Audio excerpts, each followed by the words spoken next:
President agrees to meet Harman unconditionally. LGC secretary accused of sexual harassment. Juvenile offender gets 6 CXC passes.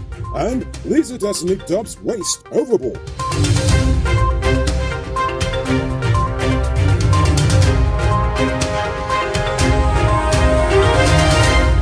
I'm Enrico Bolford and welcome to tonight's edition of Uncut News. Do you see news happening around you?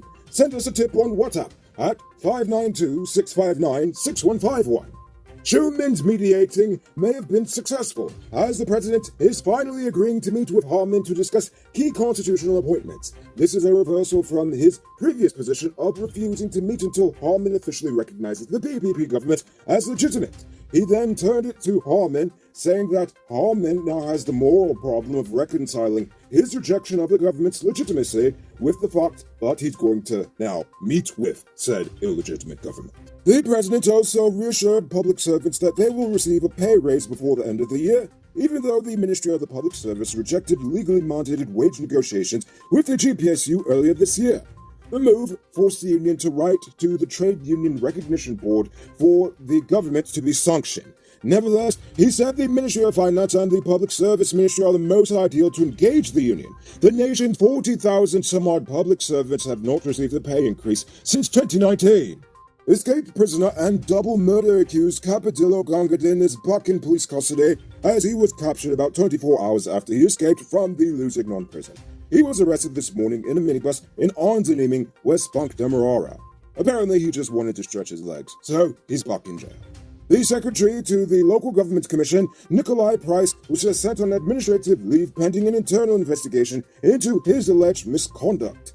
A female staffer of the commission claimed that he had made several advances on her. When she denied his sexual advances, Price started to have a problem with the quality of her work and even revoked her approved vacation leave. LGC chairman Julius Farber said they'll first investigate it before deciding to take the complaint any further. According to Farber, the probe could take 2 weeks, but Demerara Waves says one of their sources at the LGC has his own complaints about Price, so the investigation is definitely going to take longer than 2 weeks. Are you one of the chosen few that benefits from duty-free? Good for you! Check out these amazing vehicles that just arrived at Best Buy Auto Sales. This 2016 Toyota Harrier Grand Sport Edition, this 2014 Range Rover Evoque, and this 2016 Lexus RX 200T are all on sale. They are all fully loaded and come with all modern features. Call or WhatsApp 662-0844 for more info, or visit their showrooms at Lot 171 Bidero Street, Queenstown, or Lot 2 Lamar Street, and tell them Noriko sent you to get in on a sweet deal. The government is preparing to release draft amendments to the nation's election laws next week, ahead of 6 weeks of public consultations starting next month. Following the dumpster fire that was the big rig of 2020, the PPP had promised to amend sections of the Representation of the People Act. The amendment would include the mandatory use of statements of poll to declare election results. At first, tally sheets had been used, and these had led to a controversy, especially about the accuracy and validity of the votes cast in Region 4. They also called for the publication of statements of poll in the nation's newspapers. While APNU is calling for a fresh voters list through house-to-house registration, the PPP is completely against it, and instead has relied on the claims and objections period and continuous registration. Experts from Ghana are going to help our government to fast-track Guyana's Natural Resources Fund and local content legislation with the aim of being taken to the National Assembly for approval before the end of 2021. The team from Ghana will also establish partnerships with the private sector here in Guyana.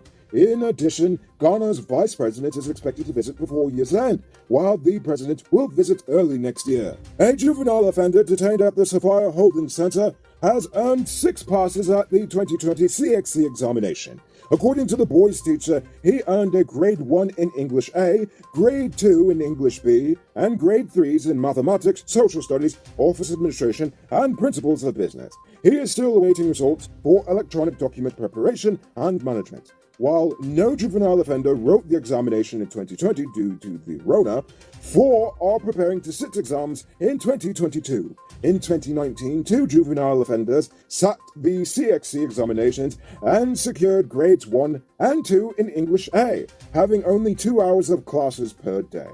So all of that is to say, don't give up on the youth just because they made a mistake. Don't miss the grand 50% off sale and get a free 1-month Digital Prime bundle plan. Available at City Mall, Starbucks Square, Regent and Light Street, Marcy Telkine, and Marcy Providence. Shop early, limited stocks available. It's now time for today's Runner Report. Today, the nation recorded 94 new cases. There are now 910 persons dead, 17 in the ICU, 2,816 in home isolation. And the total number of confirmed cases around the nation now stands at 35,444. So please, people, wash your hands frequently. Avoid touching your nose and mouth and mask up before you leave the house. When you do leave home, try to avoid enclosed spaces and large crowds. And remember to give 6 feet of space between you and others. Now as for the vaccines. To date, 381,013, or 74.3% of adults, have received their first dose, and 242,327, or 47.2%, are fully vaccinated. As for the adolescents, 27,193, or 37.4%, have received their first dose of the Pfizer vaccine, and 17,868, or 24.8%, are fully vaccinated. 58-year-old former prison guard Roxanne Winfield has died. Winfield was the female officer who was shot in the eye during the 2002 Camp Street jailbreak. She had 29 years of service before she was shot and subsequently discharged from the prison service. According to the GPS, she had died at the COVID hospital on Thursday and suffered from severe lung and kidney complications. And now for our stupid news of the day. You know what I think is stupid? In addition to dumping tons of waste a month at the Eccles landfill, Exxon's Liza Destiny dumps a percentage of the waste it produces overboard. This is more than just food scraps and toilet water. The boat also dumps cement, barite, bentonite, calcium carbonate, gravel pack, and sand, tank wash, waters, swaps, and other wastewaters, including mud and drill cuttings, as well as its bilge water, which, according to Exxon, is non-hazardous as it only contains 15 parts per million of oil. The government is allowing them to dump this waste because Exxon says its impact on the environment is negligible.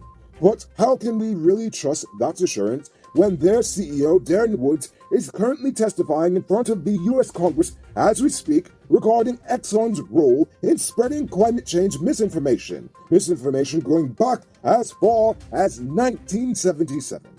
It has been proven that Exxon's own scientists knew of the impact of climate change since then and purposefully lied about it for decades. In fact, Exxon was one of the main financial backers of efforts to block climate change legislation.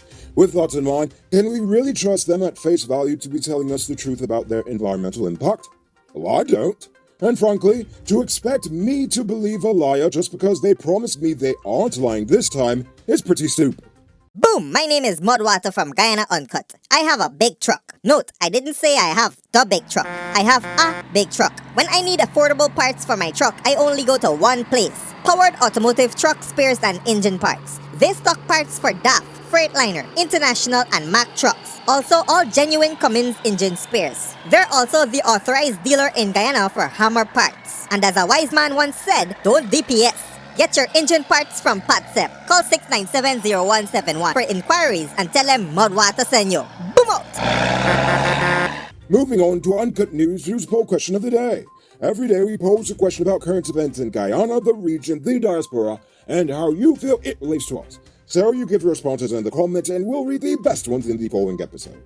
Yesterday's question was, what programs should be put in place to stop the prison escapes? Dhanraj Mohan says, how is a prisoner escaping from prison? Where's the prison officers? Who's in control of the prison? Why not set up cameras to have live footage? A total investigation needs to be done now. I agree. And Ron Glasgow says, one suggestion is to give prisoners the option to work on specific government projects that are simple and easy to manage. This, for example, cleaning lawns intended to be house lots, in exchange for income that goes to the families that they may have left without a breadwinner. This suggestion is for government projects only, and gives the prisoners the choice to do so, as getting the private sector involved may degenerate into some form of nasty exploitation.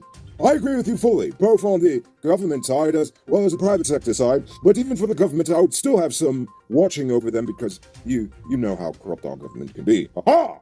So for tonight's question, they are planning to amend the elections laws. What would you suggest be added to it? Think about that question and tell us in the comments below. If your response is good enough, we just might feature it in our next episode. Anyway, that's all the time we have for tonight, and check us out on Monday for another. Until then, I'm Rico Bullford saying, have a great weekend. And as always, don't drink and drive, or you'll end up on Monday's episode the hard way. Ha-ha! Good night, folks. Hey, Uncut News viewers, thanks for watching. You can subscribe by clicking on this button over here, or click over there for more news. You can also drop a comment to let me know if you've made it to the end of the video. Goodbye for now.